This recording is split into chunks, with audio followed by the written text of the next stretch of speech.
Hello അസ്സലാമലൈക്കും. അപ്പോൾ എൻ്റെ പുതിയ വീഡിയോയിലോട്ട് എല്ലാവർക്കും സ്വാഗതം.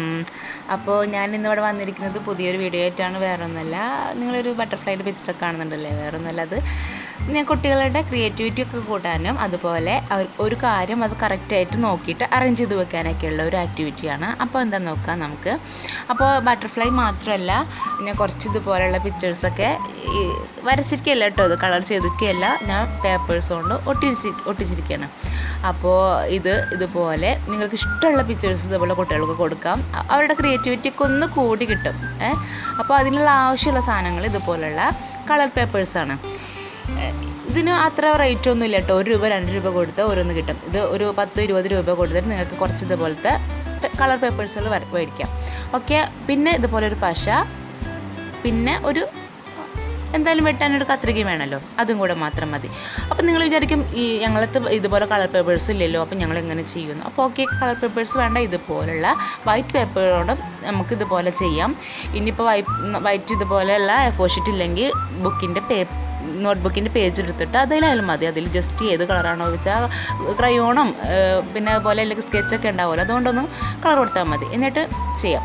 അപ്പോൾ ഞാൻ ഇതുപോലെ കുറച്ച് സിമ്പിളായിട്ടുള്ള പിക്ചേഴ്സുകൾ വരച്ചിട്ടുണ്ട്. അത് ഉപയോഗിച്ചിട്ടാണ് നമുക്ക് കുട്ടികളെ കൊണ്ട് ആക്ടിവിറ്റി ചെയ്യാൻ പോകുന്നത്. ഇതുപോലെയുള്ള സിമ്പിളായിട്ട് തന്നെ വരയ്ക്കണമെന്നില്ല, സിമ്പിളായിട്ടുള്ള എന്തെങ്കിലും ഒരു പിക്ചർ വരയ്ക്കുക, എന്നിട്ട് അതുപോലെ ഓരോ പാർട്സ് ആക്കിയിട്ട് വെട്ടിയെടുക്കുക. ഓക്കെ, ഞാനിപ്പോൾ ഫസ്റ്റ് ആ ബട്ടർഫ്ലൈയുടെ പിക്ചറാണ് ഞാൻ വെട്ടിയെടുക്കുന്നത്. ഓരോ പാർട്സായിട്ട് വെട്ടിയെടുക്കുന്ന പിക്ചേഴ്സ് വേണം കേട്ടോ, എന്നെങ്കിൽ അവരെ കൊണ്ട് അത് കറക്റ്റായിട്ട് അറേഞ്ച് ചെയ്ത് വെപ്പിക്കാനും അവരുടെ ഒരു കൈയും കണ്ണൊക്കെ ഒരുപോലെ പ്രവർത്തിച്ചിട്ട് അത് കറക്റ്റായിട്ട് അവർ ചെയ്യണം. ഇതൊരു 3 വയസ്സ് മുതൽ 6 വയസ്സ് വരെയുള്ള കുട്ടികൾക്കുള്ള ആക്ടിവിറ്റിയാണ് കേട്ടോ.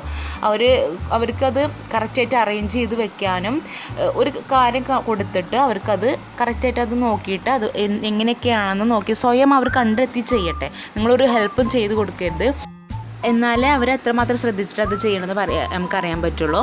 അപ്പോൾ ഓരോ പിക്ചേഴ്സിനും ഒരു ബട്ടർഫ്ലൈ ആണെങ്കിൽ 2 ബട്ടർഫ്ലൈൻ്റെ പാർട്സുകളായിട്ട് വെട്ടിയെടുക്കണം. അങ്ങനെ ഓരോ പിക്ചറും 2 വെച്ചിട്ട് വെട്ടിയെടുക്കണം. അതെന്തിനാണെന്ന് വെച്ചിട്ടുണ്ടെങ്കിൽ ഉദാഹരണത്തിന് ഒരു ബട്ടർഫ്ലൈ നമ്മൾ അറേഞ്ച് ചെയ്തിട്ട് ഒട്ടിച്ചിട്ട് വെക്കണം. എന്നിട്ട് അതുപോലെ സെയിം പാർട്സുകൾ കൊടുക്കുക. എവിടെ എങ്ങനെ ഒട്ടിക്കണമെന്നൊന്നും നമ്മൾ പറഞ്ഞു കൊടുക്കണ്ട, അവർ സ്വയം അത് എങ്ങനെ എവിടെയൊക്കെ ഒട്ടിക്കണമെന്ന് സ്വയം ചിന്തിച്ച് അവർ ഒട്ടിക്കട്ടെ. എന്നെങ്കിൽ അവർക്ക് അതൊരു കാര്യം കൊടുത്തിട്ട് അത് അറേഞ്ച് ചെയ്യാനും അവരെ ചിന്തിച്ചിട്ട് അത് ചെയ്യാനൊക്കെ പറ്റുള്ളൂ. അപ്പോൾ കുട്ടികൾക്ക് അത് ഓരോ പിക്ചേഴ്സും സെപ്പറേറ്റ് ആയിട്ട് അവർക്ക് പിക്ചേഴ്സ് ഇതുപോലെ ഒട്ടിച്ചിട്ട് കൊടുക്കുക. ഓക്കെ, അപ്പോൾ ഇതിപ്പോൾ മോനാണ് ചെയ്യുന്നത് കേട്ടോ. അപ്പോൾ ഫസ്റ്റ് ഞാൻ ഇതുപോലെ ഒരു ബട്ടർഫ്ലൈ ഒട്ടിക്കാൻ പറഞ്ഞു, പാർട്സ് ജസ്റ്റ് അപ്പുറത്ത് വെച്ച് കൊടുത്തു. അവന് ഇതുപോലെ ഓരോന്ന് എടുത്ത്, അവനിപ്പോൾ 7 വയസ്സായി, കുഞ്ഞു കുട്ടികൾക്കാണിത് കുറച്ചും കൂടെ എന്താ പറയുക, അതിൻ്റെ റിസൾട്ട് കിട്ടുള്ളൂ. നമുക്ക് കുഞ്ഞു കുട്ടികളാകുമ്പോൾ അത് അത്രയും ചിന്തിച്ചിട്ട് അവർ ചെയ്യണ്ടേ. പിന്നെ സ്പീഡിൽ ചെയ്യുന്നുണ്ട്. കുട്ടികളാകുമ്പോൾ അതൊന്ന് ആലോചിക്കും, ഇതിപ്പോൾ എവിടെയാണ് വെക്കണ്ടേ, ഇതിപ്പോൾ എങ്ങനെ ഒട്ടിക്കണ്ടേ എന്നൊക്കെ അവർ ആലോചിച്ച് ചെയ്യുമ്പോൾ അത് കൂടുതൽ അവർക്കൊരു ഇൻട്രസ്റ്റിംഗ് ആവും ചെയ്യും. കൂടുതൽ അവർക്കിങ്ങനെ ഒട്ടിക്കാനൊക്കെ ഇഷ്ടമാവും, പുതിയ കാര്യങ്ങൾ ചെയ്യാൻ ഇഷ്ടമാവും, ഒരു കാര്യം അറേഞ്ച് ചെയ്യാൻ അവർക്ക് പഠിക്കും ചെയ്യും ഇതിൽ. അപ്പോൾ അവരെ കൊണ്ട് ഇങ്ങനെ ചെയ്യിക്കുക, ഓരോന്നായിട്ട് ഇങ്ങനെ ചെയ്യിക്കും. നമ്മളൊന്ന് അടുത്തിരുന്നാൽ മതി, പശയൊക്കെ ഇല്ലേ, അപ്പോൾ അവരൊന്ന് അത് ചുമ്മാ അവിടെ ഇവിടെ വെച്ചിട്ട് തേച്ച് നാശാക്കാണ്ടിരിക്കാൻ വേണ്ടി ജസ്റ്റ് നമ്മൾ അവരെ കൂടെ ഒന്ന് ഇരുന്നാൽ മതി. എന്നിട്ട് അവരോട് തന്നെ ഒട്ടിക്കാൻ പറയുക. ചിലപ്പോൾ തെറ്റിയൊക്കെ ഒട്ടിക്കുമെന്നെങ്കിലും അവരോടൊന്ന് ജസ്റ്റ് ഒന്ന് പറഞ്ഞു കൊടുത്താൽ മതി. ഒന്ന് ശ്രദ്ധിച്ച് നോക്കി, നീ ആ ഡോട്ട് എവിടെയാണ്, അല്ലെങ്കിൽ ആ എന്താ പറയുക അതിൻ്റെ വിങ്സൊക്കെ എവിടെയാണെന്നൊക്കെ ഒന്ന് ശ്രദ്ധിച്ച് നോക്കിയേ എന്നൊക്കെ പറഞ്ഞിട്ട് അവരോട് ഒപ്പം ഇരുന്ന് നമ്മൾ ചെയ്യുക.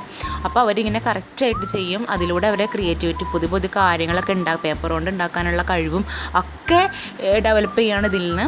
അപ്പോൾ മറ്റുള്ള വീഡിയോസൊക്കെ ഒന്ന് കണ്ടു നോക്കും, മറ്റുള്ള പിക്ചേഴ്സൊക്കെ ഒട്ടിക്കണതൊക്കെ ഒന്ന് നിങ്ങൾ കണ്ടു നോക്ക്. അപ്പോൾ ഓക്കെ.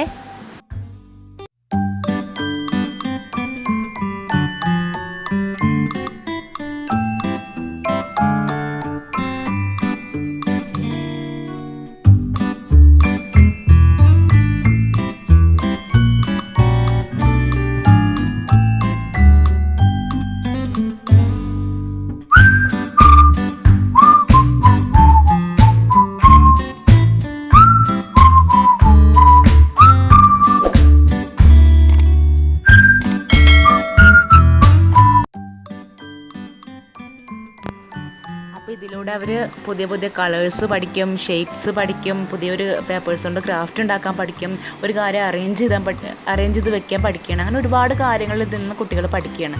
അപ്പോൾ എന്തായാലും നിങ്ങൾക്ക് കുട്ടികൾക്ക് ഉണ്ടാക്കി കൊടുക്കണം ഇത് തീർച്ചയായിട്ടും. അപ്പോൾ എല്ലാവർക്കും വീഡിയോ ഇഷ്ടമായെന്ന് വിചാരിക്കുന്നു. ഇഷ്ടമായെങ്കിൽ നിങ്ങളെല്ലാവരും ലൈക്ക് ചെയ്യുക, ഷെയർ ചെയ്യുക, സബ്സ്ക്രൈബ് ചെയ്യുക. അപ്പോൾ അടുത്ത വീഡിയോ ആയിട്ട് കാണുന്നവരെ ബൈ.